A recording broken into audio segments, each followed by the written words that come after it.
So did you guys know that if you log into RuneScape Mobile, it actually has different membership packages as opposed to buying it from the official Jagex website? So whenever you log into RuneScape Mobile, you can head over to the membership packages on there to the Google Play Store section, and you guys can actually purchase a membership for $1 for 1 day of membership. So that's exactly what I did on my main account here. It's been a while since I actually logged into it, and I just want to be able to see if within 24 hours we could achieve a bond on this account.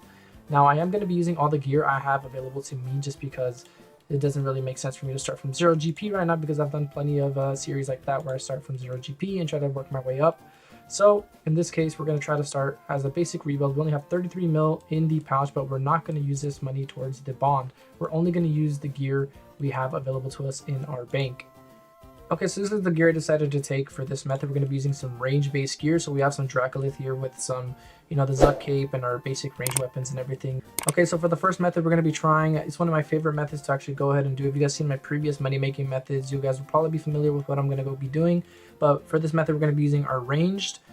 You don't necessarily need the exact gear that I'm using. You basically just want some sort of sustain alongside some sort of AoE to be able to clear mobs very quickly and to be able to reset the dungeon very quickly as well. So we're going to be using just some mechanized Chinchampas with our range, since we have Rico and all that sort of thing available to us, as well as just using a combat familiar. So we're going to be using a Ripper Demon for this method, and we're going to go ahead and head over to our first place of money making. Okay, so for our first method, we're going to be here in the Zamorakian Undercity, and basically what we're going to be doing is killing these couple of mobs in this first area in hopes of getting some slivers. So these slivers can range from a variety of different prices, but we're looking for primarily the big ticket items, the ones that give us at least over 100 million coins each. So you guys can see I do take a lot of damage here. It's mainly because I'm not really paying attention. All right, so a couple of things I actually realized before going into this money making method. I realized that we didn't actually have our lucky charms, and that's actually essential for doing this money making method. So what these lucky charms do is that it basically significantly increases our chance of getting one of those sliver drops when killing these mobs in this elite dungeon. So we want to make sure we're always having these lucky charms on us on hand. Another thing is we switched to magic, because magic is going to be better for fighting these mobs here because they're a little bit too separated around the little area that we're fighting them in. I thought they were going to be a lot more clustered up, but that doesn't seem to be the case. And the third thing is they were kind of beating me up because we forgot to bring our bolts anyways in the previous clip, and that's how we were taking so much damage. But now that we switched to mage, it's going to be a lot more easier to actually clear these mobs. Okay, so we finished up about an hour or two of doing this method of money making. We did use up around 10 lucky charms. Unfortunately, we only got ourselves 5 slivers of pain and 3 slivers of strength, which we cannot make anything with that. So we would either have to continue doing this to see if we could pull one of those items, or if not, we're going to move on to another way of making money, because currently we're still sitting at 0 GP profit besides what's in this chest, which is currently sitting at only 15 million coins. So we're still missing around 135 million coins from our goal of 150 mil. What I'm thinking about doing next is going somewhere where it's a little bit more consistent in terms of money and doesn't take that long to actually kill. And my idea for that is going to do some normal mode Vorkath.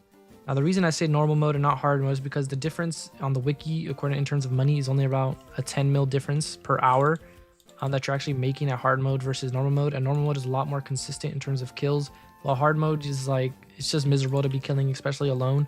So I'd rather just kill it in normal and just chill out and just get some passive money on the side while I'm doing it. Okay, so I finished up 5 kills at Vorkath, and I want to see if it's worth even investing my time in normal mode Vorkath. So we're gonna go get our luck of the dwarves actually before we open this up. Okay, so I got my luck of the dwarves here. Let's go ahead and open up the first couple of ones. Actually, I don't know if I'm gonna need inventory space. Okay, now let's go ahead and check. Wow.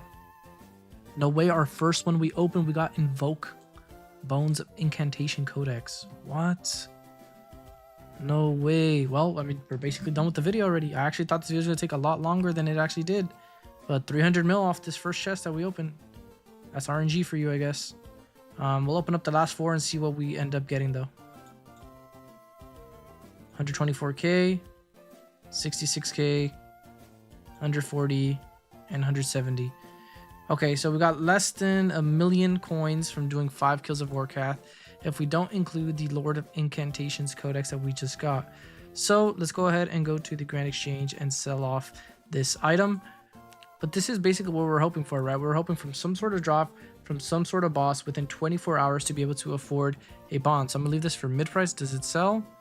It does not sell. So we could drop this down maybe 10% or so.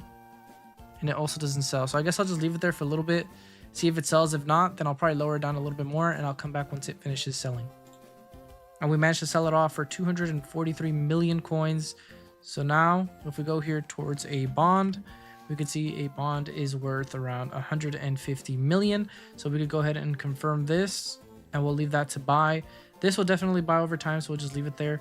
And with us purchasing this bond here, we basically completed the challenge for this video and managed to get ourselves a bond in under 24 hours on RuneScape 3.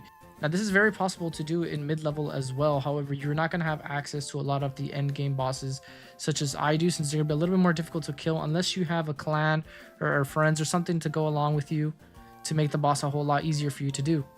I suggest if you want to do something similar to this in a mid-level account, I suggest going to things such as Kalphite King and Nex, since those have a lot better drop rates for drops in the game, and the drops are worth a decent amount of money. They go upwards of over 20 million coins, which can really pay off over time if you guys manage to do it within the 24 hours. I'm pretty sure you guys could pull a bond off of that. But anyways, guys, that's going to be it for this video. Thank you guys for watching, and I'll catch you guys in the next one. Peace.